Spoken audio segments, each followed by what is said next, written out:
여러분께 질문을 드려볼게요. 개성공단은 어떻게 돼야 될까요? 개성공단이 닫힌 지 딱 1년 됐거든요. 개성공단은 어떻게 돼야 됩니까? 물론 여러분들께 물으면 답은 다 똑같겠지. 다시 열어야 된다. 지금 즉시 그것도. 네. 근데 지금 아직도 반대하고 있는 박근혜 정부 초대 통일부 장관은 열어야 된다고 지금 주장하고 있어요.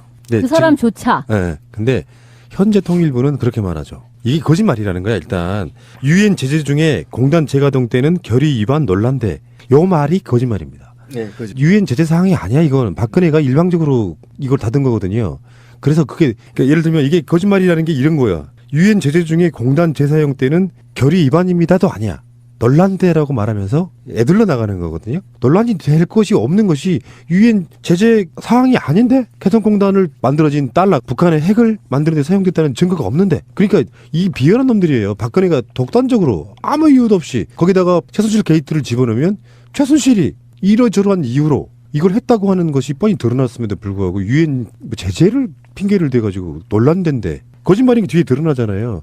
야 우리가 이렇게 해서 개성공단을 다시 재가동을 시키면 논란이 될 수 있어. 이렇게 말하는 게 논란이 되는 거죠. 에휴. 근데 유승민은 여기 대한 답이 좀 모호한 것 같고 찬성을 안 하는 모양이던데 보수 정당 쪽의 후보들도 웬만한 사람들은 다 개성공 다시 열어야 된다. 박근혜가 뭐를 정말 잘못했지만 그중에 가장 잘못한 것 중에 하나가 명분도 없는 개성공단. 어떤 일이 있어도 개성공단은 닫으면 안 되라고 자기가 서약했던 사업이 개성공단 사업이잖아요. 박근혜가 직접 했잖아요. 어떠한 일이 있어도 개성공단 닫지 말자 우리. 그래놓고 지가 닫아버렸던 사건이거든요.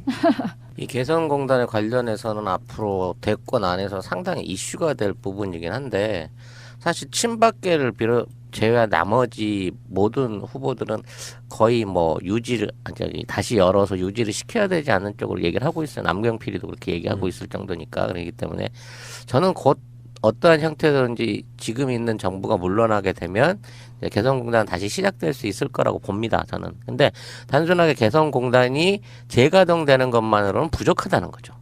제2, 제3의 개성공단들이 꾸준히 확산될 수 있는 여지를 만들어야 됩니다.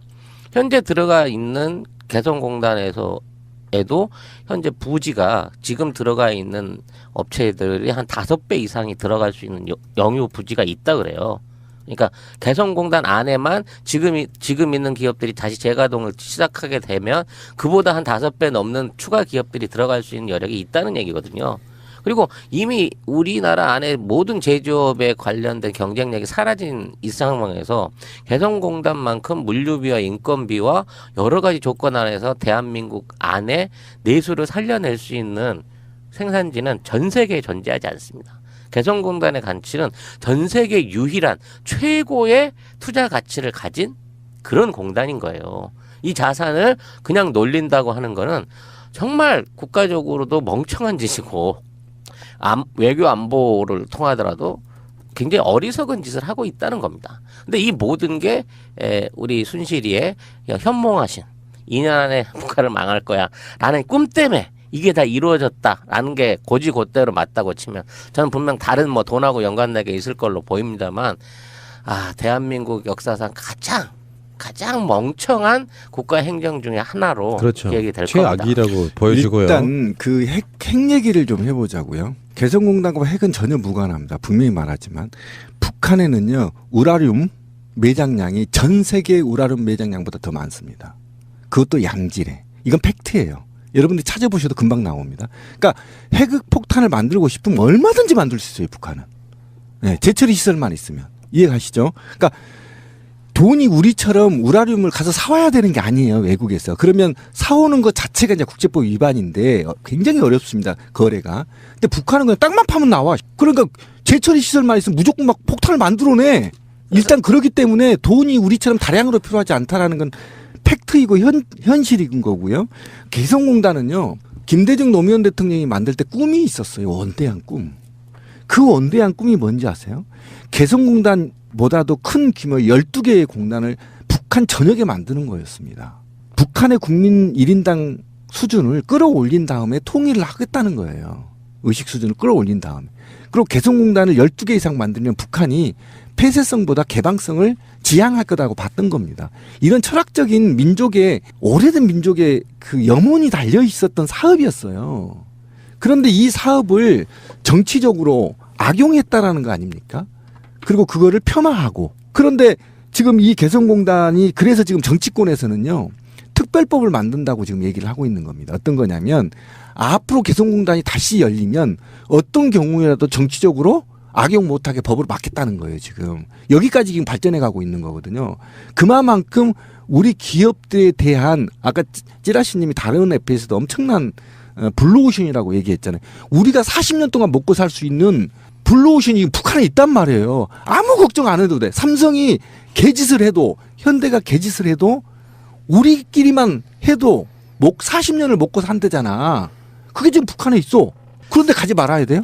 지금 당장 열어야 된다고 생각합니다. 지금 이 최순실의 악독한 개성공단 관련된 거에 추정되는 개성공단 공작에 추정되는 사람이 하나 있습니다. 이 베트남 대사인데요. 베트남 대사 이식기하고 최 씨 측근에 있는 모 기업인이 2015년 11월에 베트남에 공단을 만들겠다고 발표를 합니다. 그리고 2016년 2월 달에 개성공단이 폐쇄가 돼요. 그리고 4월 달에 그 폐쇄된 개성공단 임직원들을 그 공단에서 초청을 합니다. 만일 지금 최순실 사태가 닫혀진 상태에서 그대로 밀고 들어갔다고 하면 우리나라 사람들 돈 이렇게 얹어주면서 그리 가서 집단 이주하라고 했을 가능성이 큽니다. 이게 딱 그림이 그려지잖아. 버마랑 똑같은 거야. 버마에서 있었던 일이랑 똑같네요. 거기서 뭔가 일을 저지를 때는 항상 대사부터 바꾸잖아. 베트남 대사도 꽂은 거란 말이야, 순실이가. 그러니까 저는 여기에 분명히 순실이가 경제적인 목적을 위해서 그렇지. 개성공단을 닫고 베트남 공단 쪽으로 몰고 가려고 했을 것 같다라는 확실한 추정을 저는 해볼 수가 있는 겁니다. 근데 그러네요. 그 부분은 지금 현재는 비약일 수밖에 없어요. 그게 단순하게 개성공단이 만들어진 게 민주정부 때 수도 없이 오랜 시간 동안 다져온 어떤 게 있기 때문에 박근혜 임기 기간 내에 그게 가능하다. 저는 그렇게는 보지는 않고 보니까 그렇게도 보일 수 있다라는 것까지는 인정해드리고요. 지금 현재 성장률이나 이런 걸 보면요. 한국이 성장률 자체는 국가를 그대로 내버려 두면 어느 정도는 굴러가요. 어떤 정권이 유능해서가 아니라 굴러가는데 성장률 자체가 2점대 초반 이 정도로만 되면 잠재 성장률이 사실상은 마이너스인 상태로 가고 있는 거라. 그러니까 우리가 성장과 분배 이야기하지만 분배를 늘림으로써 성장을 키우는 방법도 있잖아요. 성장과 분배는 대치되는 개념은 사실 아니야. 그렇죠. 근데 그 성장이 너무 저하가 되면 기본적으로 경제 자체가 움츠러들어서 확장성이 떨어지는 그런 문제가 생기는 거거든요.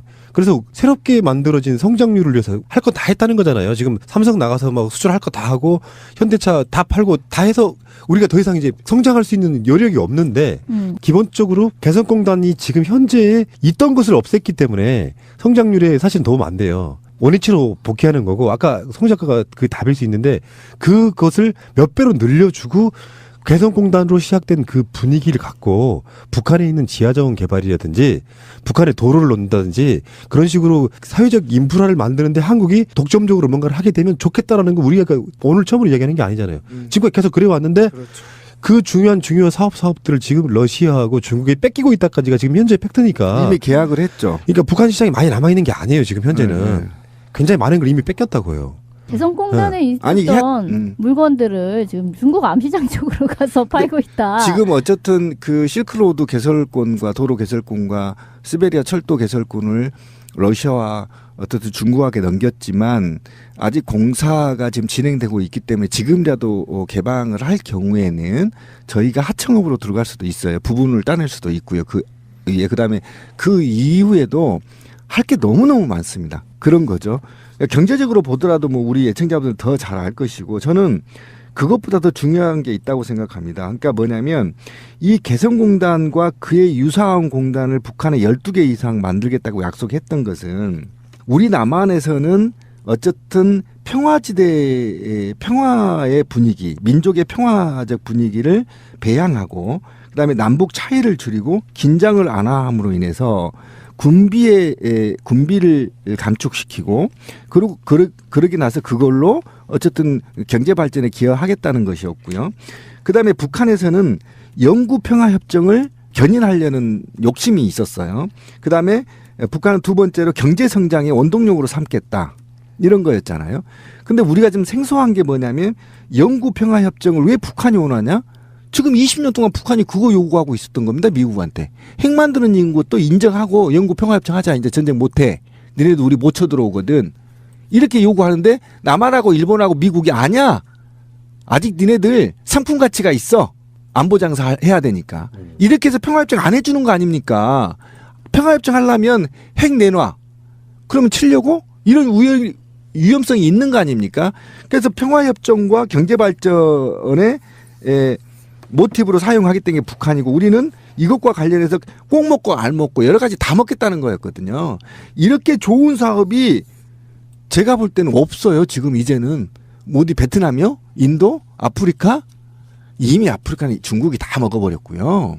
먹을 데가 없어요. 우리가 갈 데가 없다고 지금. 그러니까 오로지 갈 수 있는 거는 민족성 고리로 북한 먹고 연변 먹고 만주 먹고 먹을 수밖에 없는 겁니다. 지금 갈 수밖에 없어요. 우리가 북으로 올라갈 수밖에 없어요. 먹는다고 얘기를 하니까 무슨 점령을 한다는 것처럼 들려가지고 죄송합니다. 되게 이상하긴 한데 어떤 그런 협력의 과정을 통해서 그거를 하나의 경제 발전의 모티브로 삼는 건 매우 중요하고 지금 무슨 아까 베트남 또는 무슨 버마 이런 식으로 이제 이를테면 개척을 하겠다라는 뭐 그 취지 자체는 좋을 수도 있어요. 근데 바로 코앞에 개성공단 같이 좋은 입점 위치에다가 플러스 그 사람들의 어떤 양질의 노동력 이런 것을 빼고 공연히 베트남이니 버마니 이렇게 자리 털을 그쪽으로 잡겠다라는 이야기는 정말 또 중간에서 이것을 꿍쳐먹겠다라는 것이 너무나 뻔히 보이는 거죠. 자, 유승민이 사드 이야기를 꺼내놓고 보니까 자기 발목을 잡는 것처럼 느껴져요. 유승민은 사드에 대해서는 완고하더만요. 배치해야 된다고. 그러니까 자기 확장성이 떨어지면서 한때는 보수에도 쓸만한 놈 하나 있었네. 새누리당 분열시키는 차원에서 몇 번 빨아준 적이 있지만 빨아주면서도 그 얘기는 했잖아요. 이 사람은 계속 사드 그런를 도입해야 된다고 가장 적극적으로 이야기하는 사람이니까 괜히 합리적인 보수니 뭐니라고 해도 결국 그 안보 문제와 관련해서는 한계가 있을 수밖에 없다는 얘기는 계속 했었잖아요. 그러니까 이제 뭐 개성공단을 큰 틀에서 이야기해 보면 사드 배치에 당위성을 주기 위해서 남북 관계를 경직시킨다는 차원의 전략이었을 것이다라고 보는 게 일반적인 평이고 아까 말한 베트남 같은 부분은 또 그런 부수적인 것을 의도하지 않았을까 한번 좀 의심해 보는 거고요.